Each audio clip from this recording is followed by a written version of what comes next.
I wish to extend greetings and friendly wishes to all who may encounter this video and receive this message. Just kidding, this video won't exist for tens of thousands of years. It isn't encased in gold. I wrote this video while listening to a YouTube video of the Voyager 1 golden record, an artifact I believe to be representative of humanity's most hopeful act. If you have heard of the golden record, you're gonna roll your eyes, but if you haven't, I'm about to blow your mind. In 1977, a little Voyager, little rocket thing, was shot into space, and on it, on the outside, is the golden record. It's a big record, like a vinyl, because that's like the technology they had at the time, with greetings and music and directions for how to get to Earth on it, with multiple different languages and different artists and people who contributed to it. And it will travel for tens of thousands of years. And right as it was leaving our solar system, they decided to turn it around. And so we get a picture of the solar system, and that pale blue dot you're seeing right in the middle, that's Earth. So basically we send it out just hoping eventually it would find something someday. You ever heard of the Fermi paradox? The scientific version of it is basically, if there are an infinite number of planets and galaxies that life could inhabit, why have we not been able to find it? However, the sad version, the version I think about at night or when I find myself disconnecting from people around me, is why am I alone? That's what it boils down to, right? Why are we alone? Why does no one want to reach out? There's a whole host of proposed answers to this question, and I have returned to the Paradox's Wikipedia page many, many times to read them.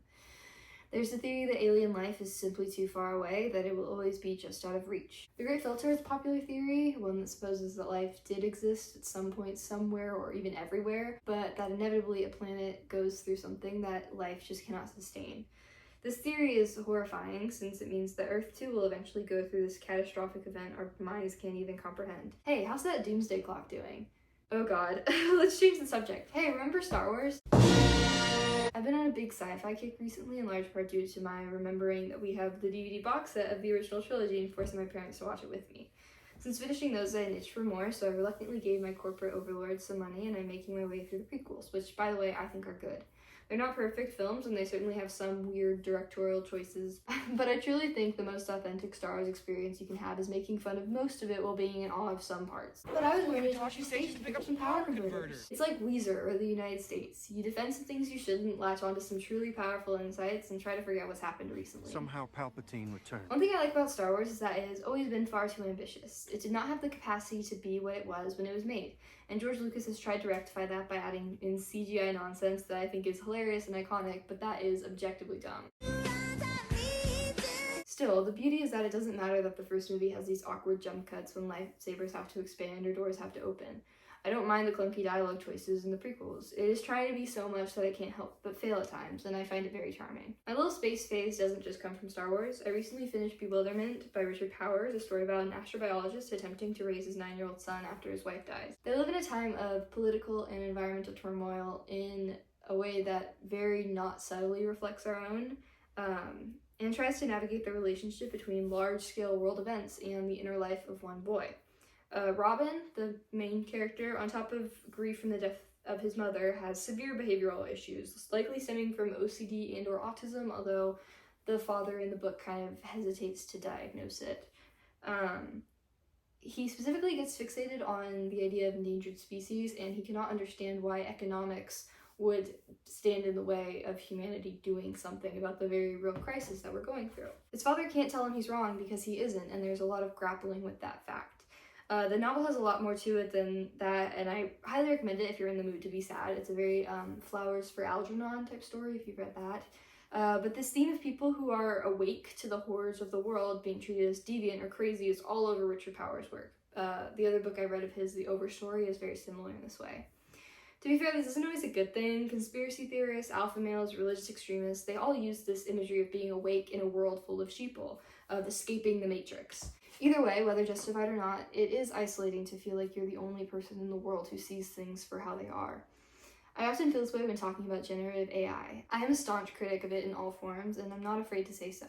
I felt horrifically betrayed when I got to university and saw that my psychology professor, you know, the people who study brains, heavily encouraged the use of ChatGPT on assignments. The choir director composed a piece about humanity using the framing device of Voyager 1, but he composed it using AI-generated prompts, which I thought was a waste, even though I thought the piece was really cool. The worst kind of betrayal is when I'll be expressing my opinion, say to a friend or a relative, and they'll agree with me and then go, yeah, I only use ChatGPT for... Let me stop you right there. Let me give you some more hypothetical explanations for the Fermi paradox. It is in the nature of intelligent life to destroy itself. It is in the nature of intelligent life to destroy others. This is getting serious. Let's talk about Star Wars again. One thing I've always admired about each of the 6 films, I'm ignoring the sequels, is that they are each tonally and visually distinct from each other. There is thematic cohesion, of course, and visual parallels between the 2 trilogies, but you can tell with each movie that they were not trying to retread any ground, which is why they're so easy to watch. They're very straightforward, and they're always moving. This ranges from forgetting inconvenient details between movies He's my brother. to taking throwaway lines meant to add mystique You fought in the Clone Wars? and turning them into extremely consequential plot points. This gives each film a fresh, different energy, which is something a lot of film franchises these days fail to capture. I think Marvel is a good example of this, where, like, with the exception of some, they have a really hard time of giving each one a different tone and vibe. They're all kind of like, he's right behind me, isn't he? And that's like the humor for each of them. That's also where I think the sequels failed. In trying to recreate the original trilogy to a T, The Force Awakens is less authentically Star Wars than a movie that had nothing to do with it. I watched Elio in theaters recently, a Pixar movie basically no one's heard of. It's a story about a little boy who's obsessed with getting abducted by aliens, and wouldn't you know, he's also really into the golden record. It was a very sweet story, and I'm sad it, like, totally tanked. I thought it was cute and funny and the animation was beautiful, but you know what struck me more than anything else? I don't think it really comes across in the trailer, but when I watched it in theaters, I was struck by how the entire movie had this fuzzy, grainy texture, exactly like how footage looks on a film camera. I thought this was funny. Movies shot on film have been an increasing trend over the last few years, especially coming from smaller studios like A24, but I think it's very interesting for an animated children's movie to be emulating this style. I guess it makes sense given the kind of retro sci-fi story being told here, but I still think it's neat how this aesthetic is only getting more present as cameras get higher and higher definition, as AI gets more realistic, as Disney puts more money into live-action monstrosities and fully gives up on original stories like Elio. Okay, roll the Brian Eno quote. Whatever you now find weird, ugly, uncomfortable, and nasty about a new medium will surely become its signature. CD distortion, the jitteriness of digital videos, the crap sound of 8-bit, all of these will be cherished and emulated as soon as they can be avoided. It's the sound of failure. So much modern art is the sound of things going out of control, of a media pushing to its limits and breaking apart. The distorted guitar sound is the sound of something too loud for the medium supposed to carry it. The blues singer with the cracked voice is the sound of an emotional cry too powerful for the throat that releases it. The excitement of grainy film, of bleached out black and white, is the excitement of witnessing events too monumentous for the medium assigned to record them. I love this. I love it when things are pushed to the limit. I think that's where true art is. Empire Strikes Back is the best Star Wars movie because it's the one where Luke just suffers the whole time. We're gonna miss this stuff. The grain, the awkward cuts, the bad CGI when the world is ending. I just know it. Hypothetical explanation for the Fermi paradox. Earth is deliberately being avoided. Alien life is already here, unacknowledged. Okay, maybe it'd be better if I just cut it there, but I do want to explain some things. This script was supposed to be longer, and this video was also supposed to be out like 2 days ago, and then I had kind of like a medical emergency. That makes it sound really bad. It wasn't that bad. Basically, I was going to the dentist to get a cavity filled, and as they were numbing me, I fainted, and they had to like call an ambulance and stuff.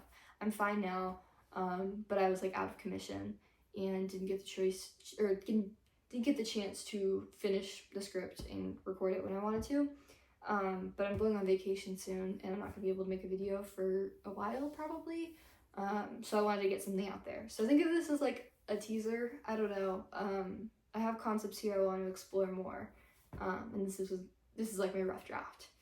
But yeah, I'm going to California for 4th of July, and then I'll be back briefly, and then I'm going to Amsterdam for like 2 weeks. So I'm hoping I can make something during that time, because I'm sure I'll miss it if I don't, but we'll just have to see.